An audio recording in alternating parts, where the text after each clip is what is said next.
So you're not feeling well and you're wondering whether or not you are losing all of your fitness. I get where you're coming from. So today we're going to talk about what do you do when you're sick. Do you go work out or do you stay at home? I'm going to tell you what the professionals do and what the science says. So let's get straight into it.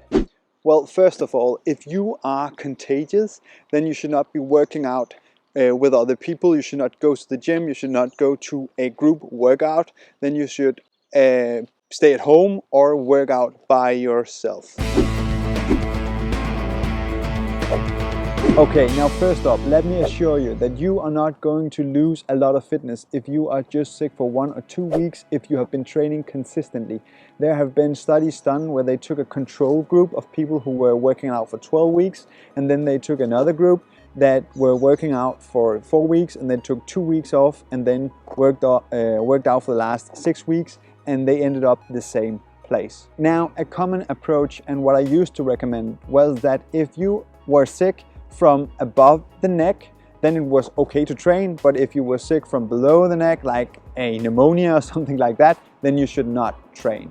But recently I've been thinking that this might not be the right way to go about it. When you're sick, your body is doing the best it can to overcome that sickness, to fight it off, and if you go and work hard, then you are breaking down your body and you're essentially just putting into overgear, so it has to rebuild that muscle tissue and rebuild that anaerobic or aerobic form that you just pushed down, and it has to fight off this disease. So I don't think that that is going to get you faster back to where you were. Now, there are some instances in which it is okay to work out, and we have to make a distinction between working out and moving. You should not be lying in your bed the whole day, almost no matter what.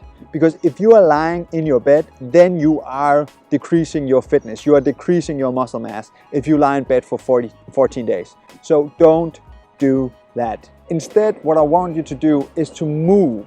So don't go out and do some hard workout. Don't go out and try to get a 1 rep max. Don't go out and run fast. Just move. So see what that is for you. For some people, like professional athletes who's usually doing maybe 25 or 30 hours of hard training every week, then going out for a short run could be okay. But for someone who might not be working out that much, then just going out for a walk in the morning and one in the afternoon could be enough.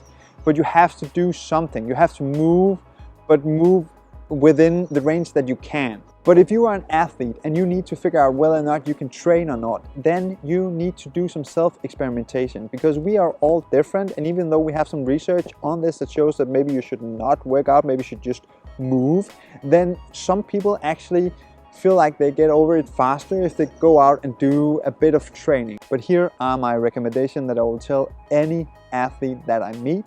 I would say, don't work out if you are sick. Go do some movement, some easy stretching, but don't work out. You need to get back as soon as you possibly can, because we know that the longer you're sick, the longer the period back to regaining the same form will be.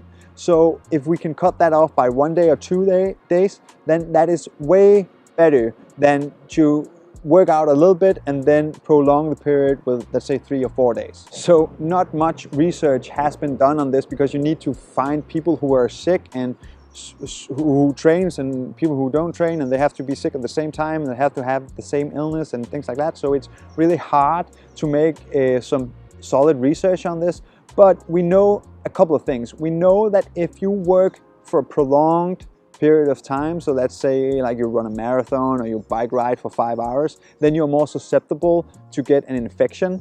And so if you're already down on your immune system because you're sick, then you're even more susceptible to getting an infection after some hard work. So please don't do that. We also know that some light activities like bike riding for 30 minutes or taking a brisk walk or doing some Tai Chi actually boost your immune response. So like with anything else, really, it's about doing a little bit, not overdoing, but doing a little bit. And I'll tell you, if you do just a little bit, then when you get back, you would be surprised at how fast you are going to regain that fitness, regain those muscles that you may think you lost when you woke up and you watch yourself in the mirror and all of a sudden you feel like you're this tiny, scrawny guy. Well, I assure you that's not what's happening.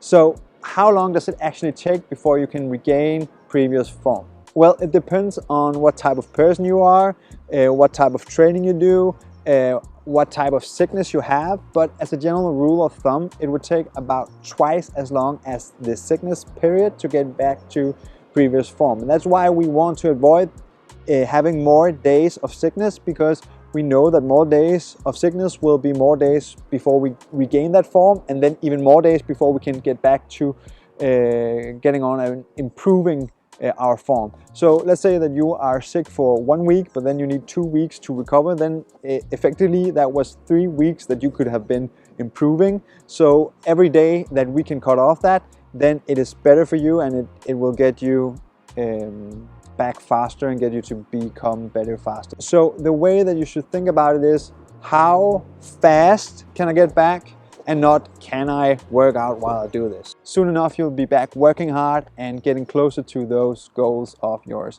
I hope this helped you out. If it does, let me know in the comments below. Thank you so much for watching, and I'll see you next time.